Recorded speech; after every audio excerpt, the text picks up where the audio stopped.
भूतनाथं जगन्नाथनाथं सदानन्दभाजं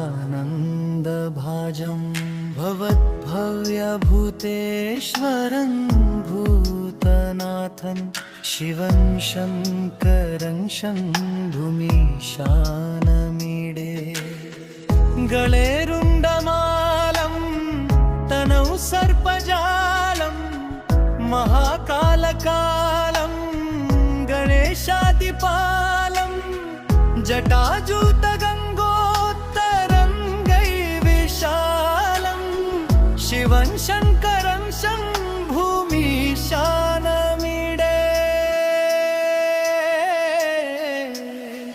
मुदामाकरं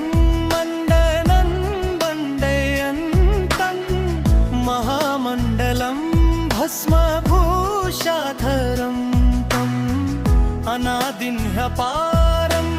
वहामोहमारं शिवं शङ्करं शम्भुमीशानमीडे वटाधो निवासं महाकाटहासं महापापनाशं सदा सुप्रकाशं गिरीशं गणेशं सुरेशं महेशं शिवं शङ्करं शम्भुमीशानमीडे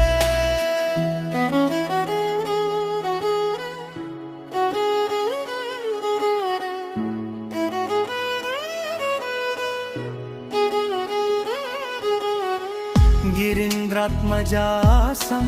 गङ्गृहीतार्धदेहं गिरौ संस्थितं सर्वदा पन्नगेहं परब्रह्म ब्रह्मादिभिर्वन्द्यमानं शिवं शङ्करं शम्भुमीशानमीडे कपालं त्रिशूलं कराभ्रं दधानं पदाम्भोजनं राया कामं ददानं बलिवर्दयानं सुरानं प्रधानं शिवं शङ्करं शम्भुमीशानमीडे शरच्चन्द्रगात्रं गणानन्दपात्रं त्रिनेत्रं पवित्रं गणेशस्य मित्रम् अपर्णाकळत्रं सदा सच्चरित्रं शिवं शङ्करं शम्भुमीशानमीडे हरं सर्पहारं चिताभुविहारं भवं वेदसारं सदा निर्विकारं श्मशाने वसन्तं मनोजं दहन्तं शिवं शङ्करं शम्भुमीशानमीडे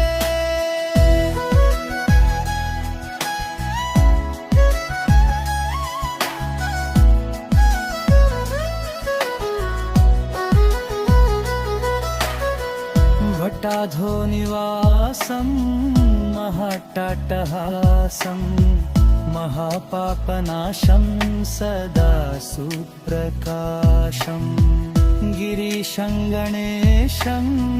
सुरेशं महेशं शिवं शङ्करं शम्भुमीशानमीडे गिरीन्द्रात्मजासं गृहीतार्थदेहं गिरौ संस्थितं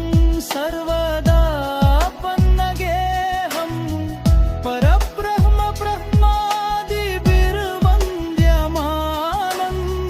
शिवं शङ्करं शम्भुमीशानमीडे कपालं त्रिशूलं कराख्यां दधानं पदाम्भोजनं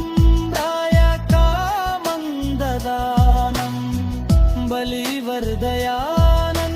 सुराणां प्रधानं शिवं शङ्करं शम्भुमीशानमीडे शरच्चन्द्रगात्रं गणानन्दपात्रं